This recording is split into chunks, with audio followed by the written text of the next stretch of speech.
Well, it's my first morning in Moscow. I'm actually up earlier than I wanted to be. I was planning to be up at 5:45. Instead, I'm up at 4:30. Woke up around 3, so I decided to go ahead and just get going. Reason is I just hope to try to beat traffic. So before rush hour traffic gets here, I started having some anxiety issues because it's what I should have expected, that I cannot read the road signs, and I depend a little bit too much on my phone, and my phone's going to be really for the next 10 days the be-all end-all in terms of how this trip goes. I drove around the rental car yesterday in the streets of Moscow, and these drivers here are pretty aggressive. I mean, like they're not passive. They don't really take turns. Like they will jump at a hole when they get one. Maybe it's not so much when we get to the eastern part of the country, but we'll find out soon enough. There's some other issues too that I was worried about, but maybe not so much anymore, but we'll see.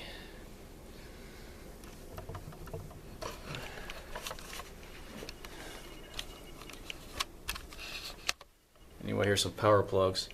There this morning, this is a regular USB charger, and this is also one that's universal. I can plug anything into, including any American plug devices. Until this morning, I realized I didn't even know I could pull out the prongs and twist them out in order for them to fit into that socket. So at least now I know I can use this plug. I was for a second like that, I'm thinking I only have one plug, but now I have two. So that should help ease me a little bit, so I don't have to worry about buying electronics, and then I'll be able to, I got this battery backup, so just in case that thing were to die, I do have this thing here, the little white one here will plug into it and charge it back up. So I should be okay in terms of keeping my stuff charged at all times. Also, I downloaded Google Translate. I'll display that maybe later, more important matters. But yeah, that will help in terms of being able to translate menus. It's pretty decent. So it's not going to be able to translate road signs, and no reason any roads, I guess Google doesn't really translate the road signs either. So I'm going to be trying to use the GPS navigation system on my phone. The only thing is that I can't dock it. So yeah. So getting myself some breakfast. Nothing special here. Had some pork sausage I just ate up, and basically it's like American style food for the most part. Except we got pancakes, noodles, some type of eggs, and we got orange juice, and some fruit and some other different stuff. But yeah, chicken sausage over there. I don't know if that's Russian or not, or something else. I mean, this is more of a, actually this hotel being next to the airport, or not a, like authentic Russian stuff you're gonna find here. They'll definitely try to Americanize it, knowing they got a lot of, visitors coming through here. They're using it as a place for their next destination. So they accommodate other, ethnicities and nationalities around the world. But the breakfast is good. It's gonna be a while, because I know in a few hours it's gonna be, I'm not sure where the next place I'm going to eat. So I'll be leaving for Nizhny Novgorod. And so it begins. 6 hours and a 22-hour trip to the sports palace at Nizhny Novgorod. This is going to be interesting. I just hope I get there. And if I get there, then I'm pretty positive this trip will go pretty well. If not, oh boy. So, yeah. For now, usually I would plug in my own music, but I think today I'm just going to listen to radio, because I really don't want to mess around with my phone, and try to keep that thing as charged as much as possible. Good thing is I do have a cigarette lighter. It's plugged in, and it looks like it will work. So I should be okay, at least in terms of that aspect. It's just maneuvering around, and hopefully, the network stays online. So I'm not sure once I get out of Moscow how it's going to be. It could be pretty sketchy until I get to Nizhny. Alrighty, so here we go. I have just arrived in Nizhny Novgorod, outside the sports palace. This is where I'm going to be picking up my tickets, hopefully. If not, this will be an absolute disaster. So let's go ahead and go on in.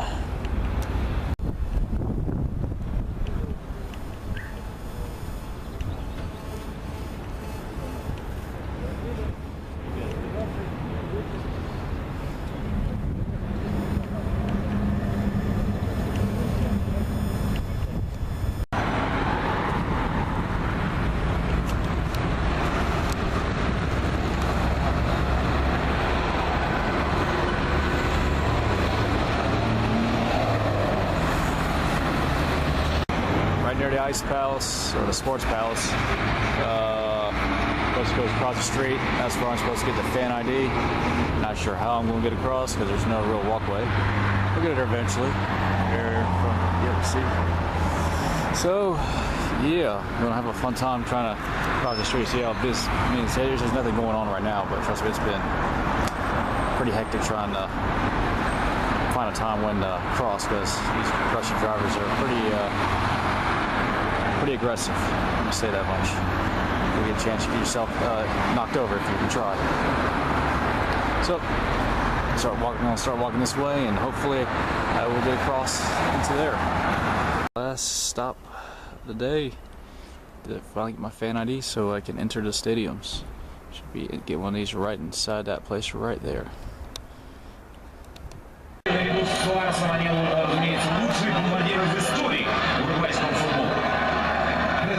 Сегодня проводит 99-й матч в составе уругвайской сборной. Конечно, это тоже выдающееся достижение. То есть, если он кусаться не будет, то к матчу со сборной России уже египтяне с мячом, передача, а Ургвайда открывался, и Касарес выловил этот мяч с огромным трудом. Какое функциональное состояние у сборной Уругвая. Играли молодые, да, Скайда, Нандес, и вот Карлос Санчес вышел. Сказали бы кикером в американском футболе, он подарил все мячи с разных флангов. Бьющий. Так, кульминация, минута до конца основного времени матча. Карлос Санчес. Подача. И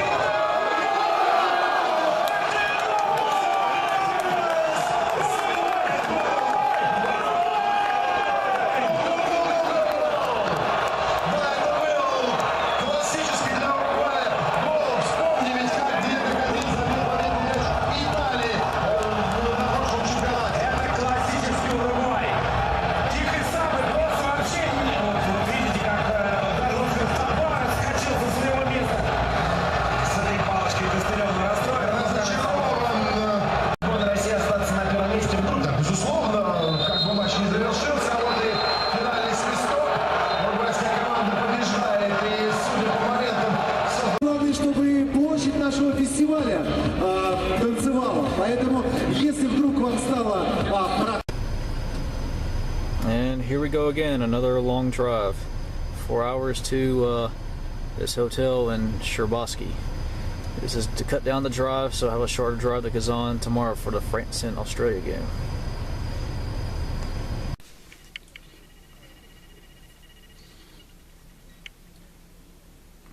Well, it was a busy day today. About 11 hours driving on the road. But I got all the things important that I need to get done. Got my tickets for all my games. And my fan ID. So I'm good to go. In addition to that, you saw earlier I was at the Fan Fest at Nizhny Novgorod earlier. Watch Uruguay pull one out late. So yeah, but funny thing is I know this hotel that's I don't know, it's called the Paradise Inn in Sherbosky. It's like 2 hours away from Kazan, so my strategy was when I booked this hotel was simply so I can get to Kazan within a couple hours, not having to overwork myself by coming from Moscow all the way to Kazan for tomorrow's game between France and Australia.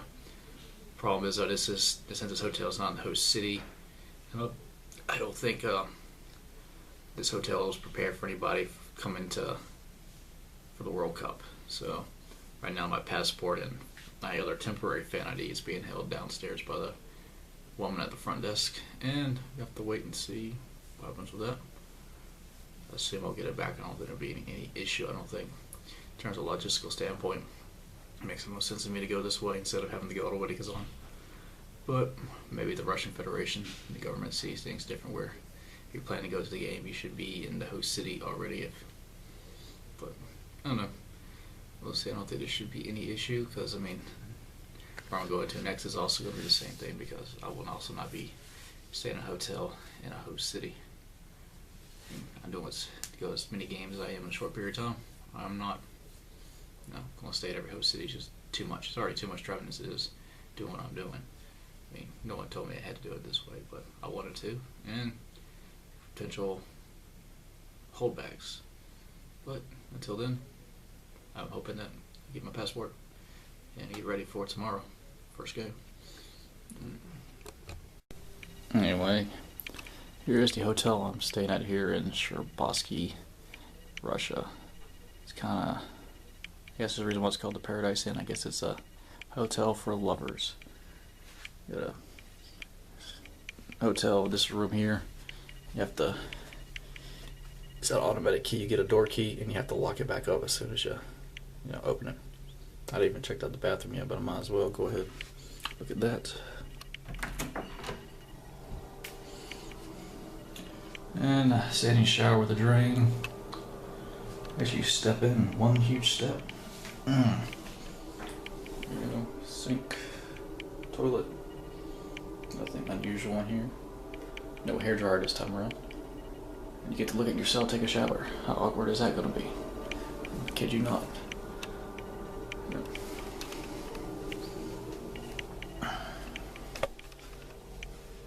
Yeah, I've got to see these blue satin curtains. It's definitely a lover's paradise, I guess. Now, when I was earlier here, when I first got in, it was like 4 young Russian girls looking to come into this hotel.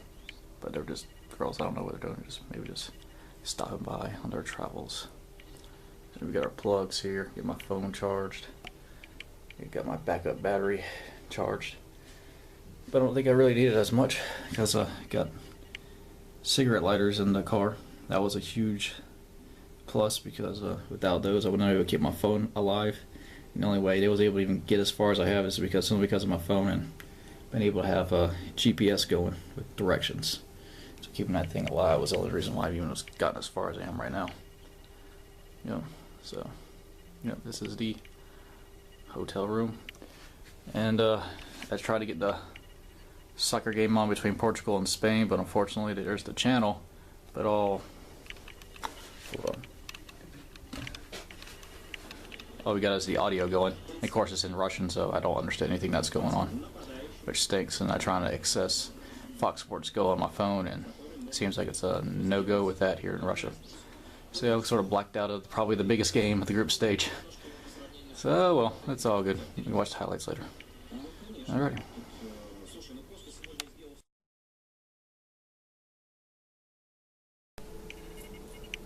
Today's day, the first game of the World Cup I'll be attending. First of 7 games in 8 days.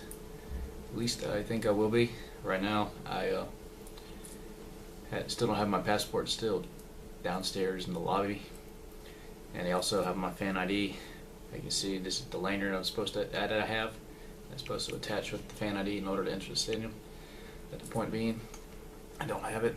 Some confusion going on. I think I don't really understand, but I think the Russian Federation set up something where they expect you to be at a certain place the whole entire time. But I think they could have made things a lot easier. Just give me I could have sent them an itinerary, so this wouldn't have been an issue.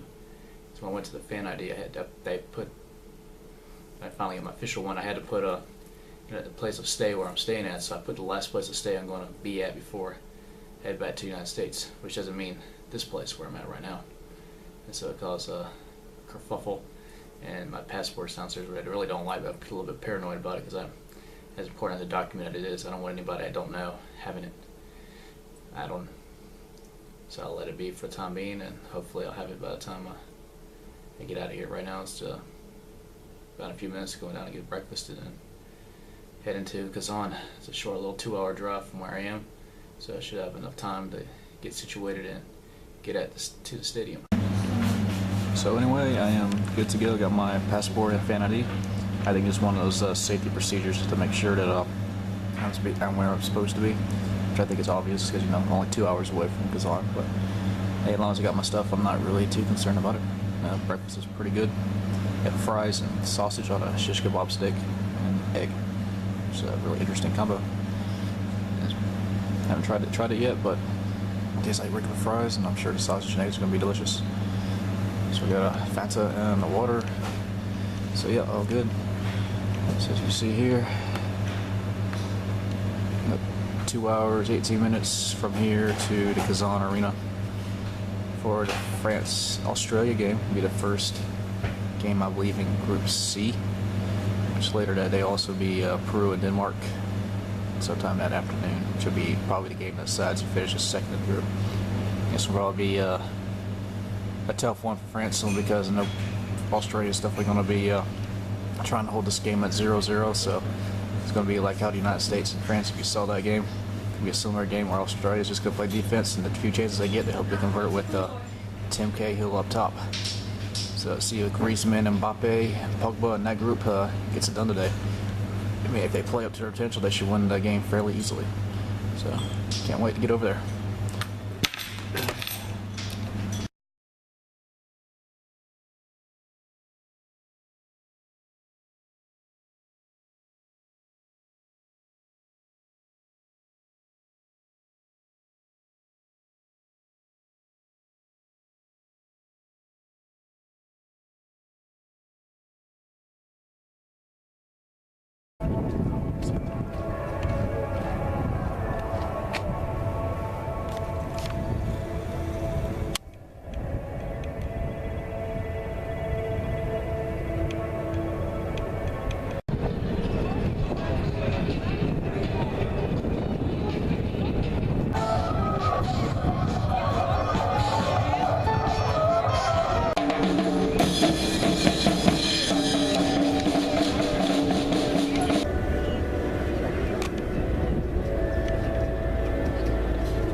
first game is down. It was, I would say, a pretty interesting game between France and Australia.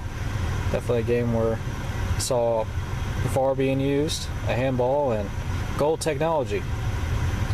So, yeah, it's a pretty interesting game. Also, pretty open. I don't know what it says about France because they were my World Cup favorite and they did not looked all right, but they made Australia look a lot better than they really are. But yeah, now it's time for me to head to my next destination, the next hotel room, which will be in Ulanovsk, which is 3 hours away from Kazan, because tomorrow I'll be heading to Samara, so this is like halfway between those two cities. And I'll tell you a little more about Ulanovsk later, because it's a pretty interesting little city. So on my way there now. Well, now I've arrived in Ulanovsk, Russia, after a 3-hour drive from Kazan, and this is the place I'll be staying for the next 4 days, because this place is fairly central to the 4 cities that I've been going to games to. 3 hours from southeast of here is Samara, and to the west, about southwest, about 3 hours is Saransk, and northeast of here about 3 hours is Kazan, and Nizhny Novgorod is 6 hours away to the northwest. So I mean, it's about the most central city you can find in terms of being able to go to multiple games in a short amount of time period, especially in this region of the country. Ulanovsk, surprisingly, is the birthplace of Vladimir Lenin. This is they named it, the town had a different name. It was Sherbinsky or something like that. I can't remember, you better look it up. But anyway, yeah, Ulanovsk used to be Lenin's last name when he was born, before he decided to change it, eventually becoming the founder of the Communist Party. Yeah, well, today's been a fun day, sort of. And after the game, went to the family center in Kazan. I forgot to take my camera, so you will not see any of that. Watched the Argentina-Iceland game, and I backed into a car, and I was trying to park in Kazan, because like around here, there's no organized structure in terms of how parking works in Russia at all. I mean, like, park anywhere you want to, I guess, and assume you won't get towed. I can't read the signs, so I don't want to, park somewhere and all of a sudden, not have my car there. So it makes this thing really, really tricky. I mean, that's what they tell you. They told in an email that you should be using public transportation, but when I'm trying to do what I'm trying to do, you can't use public transportation. It's not quick enough to get me to one place to the next, and it's not linked in the correct way to make it work. So tomorrow will be another challenge too in terms of getting parked, and I'll be there fairly early, so plan to be there probably at least in Samara 6 hours before the game even starts. One of the funny things is that my hotel is currently in the next time zone over. I'm supposed to be 8 hours ahead, but my cell phone decided otherwise, that to stay at 7 hours ahead from Eastern time. And so yeah, I know it's supposed to be midnight here, but my phone says 11.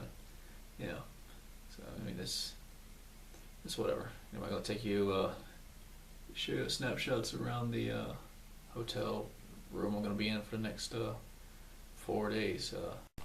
So anyway, the place I'm staying at is called the Hotel Volga. As I said before, in Ulanovsk.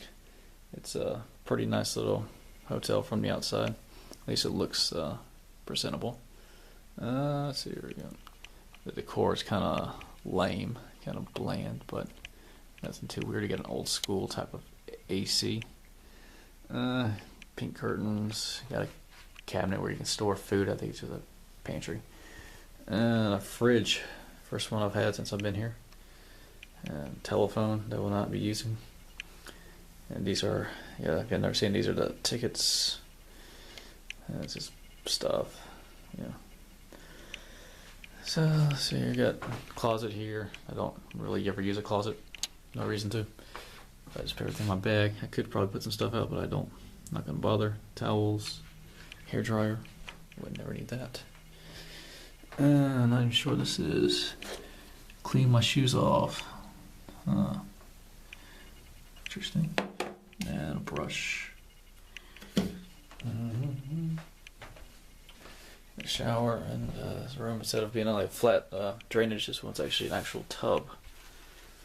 So I don't know if this hotel was modeled after some of the old Soviet Union hotels and just stayed the way it is since it's Lenin's birthplace. So we might as well keep that style alive in honor of him. So yeah, according to the time right now, I'm watching the Croatia-Nigeria game. Yeah, you can tell by the flags. You can't tell by the lettering. Every time I look at the Russian language, it just confuses me. Because I don't look at the characters. They throw numbers in its words. It doesn't make any sense. But, so that's the hotel room.